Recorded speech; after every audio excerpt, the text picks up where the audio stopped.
Alright guys, welcome back to the channel. Today we're going to talk about what it's like to become a brand new YouTuber. All my experiences I've been having with this, what it feels like, all the new schedule changing, and also just what it takes to do it. Do you think you have what it takes to become a new motovlogger? Let's find out.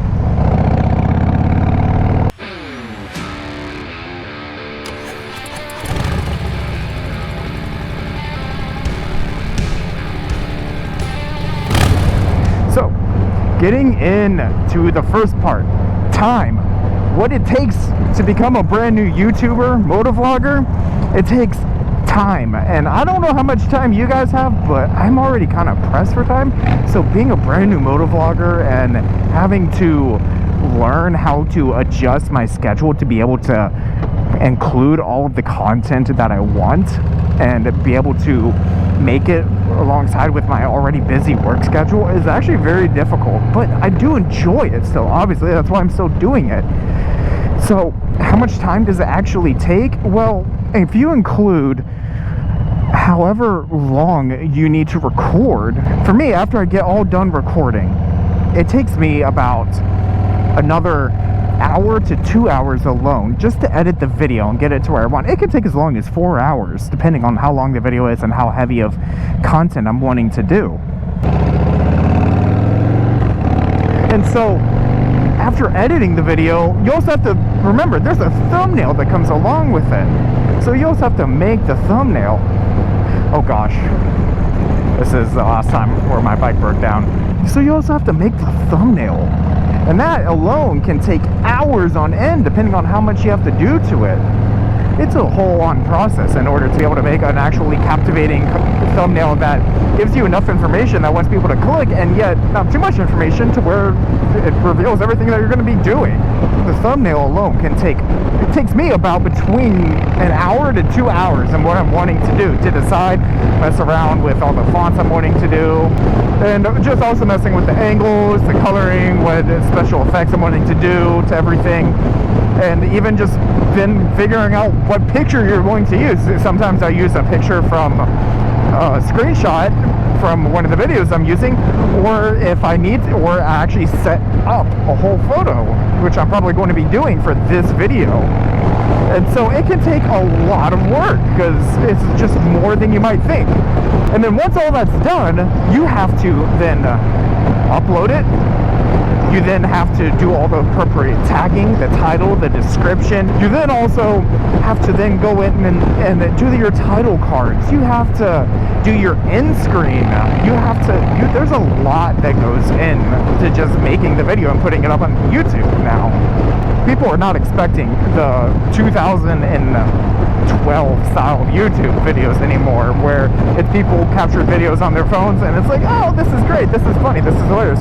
They're expecting full productions now. YouTube is actually a full business. Dude, perfect.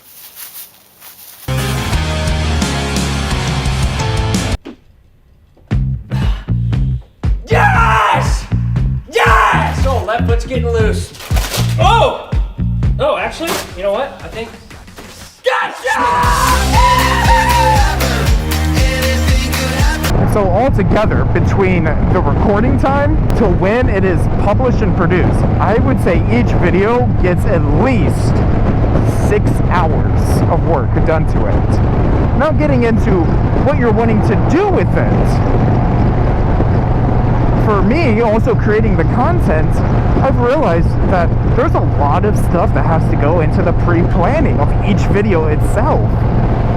For me, I have a whole list on my phone of videos I've done, videos I'm thinking about doing, and things that are in the works.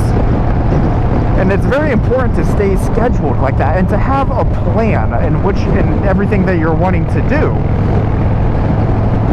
So I'm currently working on this video, obviously. I'm talking about what it feels like to become a new YouTuber because I'm still currently a new YouTuber. I'm trying to see if I can reach into that market a little bit. And so I'm messing around with that. But then obviously I've done a whole bunch of the test ride and demo day rides. So then that takes me of knowing where to look to be able to find those demo days. to be able to make sure I go out and do those demo days, and I'm recording it and getting all the information I need to, looking up ahead and seeing which bikes I'm wanting to ride, and then doing my research on those bikes that I'm wanting to ride, so that way I can be able to talk about them informatively. There's a lot that goes into each video and the pre-production itself. The last point is that I'm also currently trying to develop relationships with businesses and dealerships and all kinds of different people to see if they're willing to work together to help build this channel and also work to help grow them as well. So it's a lot of outreaching and figuring out how you're wanting to do it, at least for what I'm trying to do. I'm currently trying to work with the Harley-Davidson dealership so that way I can do more test rides and demo rides on all these Harleys that there's coming out, like the new Pan America. I want to be able to go and ride that and test it and give you my honest feedback on it. I've ridden a couple other ADV bikes, and I feel like I'm able to give a good impression on it and be able to give you good, true feedback on the bike and things that you would want to know about it. And so knowing what to say also, that takes a lot of practice. I've been growing at that. There's all these things in YouTube to where you need to be able to think about everything that you want to say. You need to think about how you're going to do it. You also need to know how you're planning on putting this out there. There's a lot of people that do paid promotions on their channel and their content. I'm actually personally avoiding all that. I don't want to do paid promotions. I want to grow my channel authentically and let people actually find me. And if that works, great. I would love for this channel to grow and become something truly amazing to where everyone can come together and learn about motorcycles more and actually be able to communicate with other riders to where it's a whole giant network talking about motorcycles and giving their opinions respectively, and to be able to help out other motorcyclists and new riders especially. So after that ramble, do you think what it takes to become a new YouTuber? I think what you need to reflect on personally is, do you have the time for it? The time is a huge factor in what it takes to become a YouTuber. You have to post consistent, you have to post often, and you have to be good on your content. And then the last one that isn't always often mentioned is that you kind of have to have the personality for it. You have to be able to talk. You have to be able to be a little bit outgoing. You have to be willing to put yourself out there. You just need to be able to be consistent and dedicated. You have to love what you're talking about. I love my motorcycle and all motorcycles. I didn't think I was going to be that person, but when I did become that person, I knew that this is what I wanted to do and what I wanted to talk about. So just be sure of what you want to do, what you want to talk about. Pick your niche. That's another really big important one. Pick your niche in your YouTube channel. If you feel like you have the time, the dedication, the personality, go for it. I would love to have more YouTubers and more motovloggers be able to get together and create amazing content together. That is what this whole community is about. If you're thinking about starting a YouTube channel, I'm just going to say go for it.